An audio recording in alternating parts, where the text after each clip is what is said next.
सूर्पनखा ने क्यों बसाया मक्का मदीना। मित्रों, आपने रामायण देखी होगी या पढ़ी होगी। रावण की बहन सूर्पनखा को जरूर ही जानते होंगे। सूर्पनखा रामायण के एक ऐसे किरदार थी। सूर्पनखा की वजह से ही प्रभु श्री राम को रावण समेत सभी राक्षसों का वध करना पड़ा, लेकिन सभी राक्षसों का वध करने के बावजूद सूर्पनखा बची हुई थी। रावण को वध करने के बाद सूर्पनखा का क्या हुआ, इसका कोई खास जिक्र रामायण में नहीं है। फिर भी काफी इतिहासकारों का दावा है कि सूर्पनखा ने अपने भाई रावण की मौत के बाद इस्लाम धर्म की उत्पत्ति की और मक्का मदीना को बसाने में सूर्पनखा ही थी। इतिहासकार बताते हैं कि मुसलमान ही सूर्पनखा की वंशज है।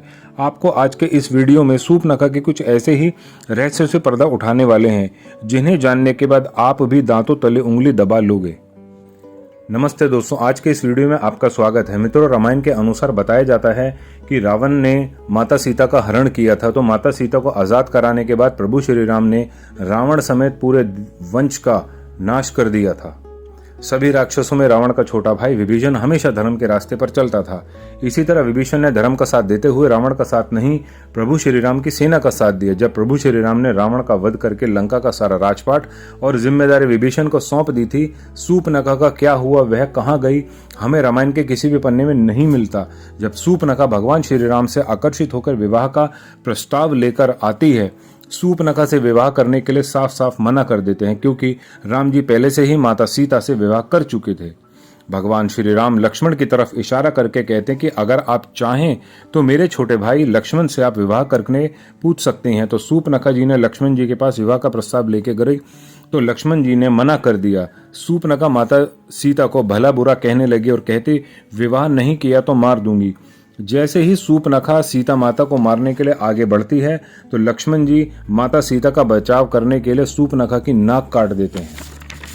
सूर्पनखा जब सारी बात अपने रावण भाई को बताती है, अपनी बहन के अपमान को सुनकर वो क्रोधित हो जाते हैं, सीता माता का हरण कर लेते हैं और राम जी रावण को मृत्युदंड देते हैं। लेकिन मित्रों, हमेशा से ही लोगों के दिमाग में इसके बावजूद सूर्पनखा का क्या हुआ, कई इतिहासकार ये बताते हैं कि सूर्पनखा अपने आप को सबसे सुंदर मानती थी। जब लक्ष्मण जी माता सीता को बचाने के लिए नाक काट दी थी, सूर्पनखा जब अपनी नाक कटी देखती है तो अपनी नाक कपड़े से ढक लेती है। सूर्पनखा की जब ये बात पता चली तो प्रभु श्री राम के हाथों मेरे सारे भाई मारे जा चुके हैं, तो उसने दैत्य गुरु शुक्राचार्य के पास जाने का फैसला किया और उन्हीं के आश्रम में रहने लगी।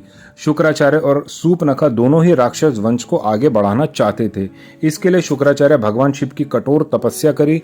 शुक्राचार्य की तपस्या से प्रसन्न होकर असुरों को अमर होने की बजाय एक शिवलिंग दिया और यह बता भी दिया कि भगवान विष्णु का अवतार इस शिवलिंग पर यदि गंगा जल छिड़क देगा तो उसी समय संपूर्ण राक्षस जाति का विनाश हो जाएगा। इसके बाद दैत्य गुरु शुक्राचार्य ने भगवान शिव के द्वार पर ही शिवलिंग को हिंदुओं से दूर रखकर एक रेगिस्तान में स्थापित कर दिया। जिस जगह ये शिवलिंग की स्थापना की गई, आज उसे मक्का मदीना कहते हैं। दोस्तों, ये बात भले ही आपको हजम नहीं हो रही हो, लेकिन यहाँ मक्केश्वर महादेव का एक मंदिर हुआ करता था। मित्रों, यह वही शिवलिंग है जो भगवान शिव ने दैत्य गुरु शुक्राचार्य को दिया था और हिंदुओं से छुपाने के लिए सऊदी अरब मक्का मदीना में स्थापित किया गया। शुक्राचार्य ने इसलिए स्थापित किया कि कभी हिंदुओं का पता नहीं चलेगा और इससे राक्षसों का वंशज सुरक्षित रहेगा और बढ़ता जाएगा।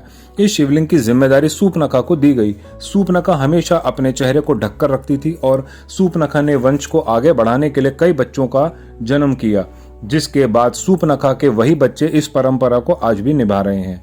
जी हाँ, बात कर रहे हैं मुसलमानों की। मुसलमान महिलाएं हमेशा अपना चेहरे को ढक कर रखती हैं और इसके लिए बुर्का पहनती हैं। इन कपड़ों में केवल उनकी नजर ही दिखती है और जब नाक काटने के बाद सूर्पनखा सिर्फ आंख ही दिखती नजर आती थी। सूर्पनखा ने वहीं रहना शुरू कर दिया था जहां हिंदुओं का जाना साफ तौर पर मना था।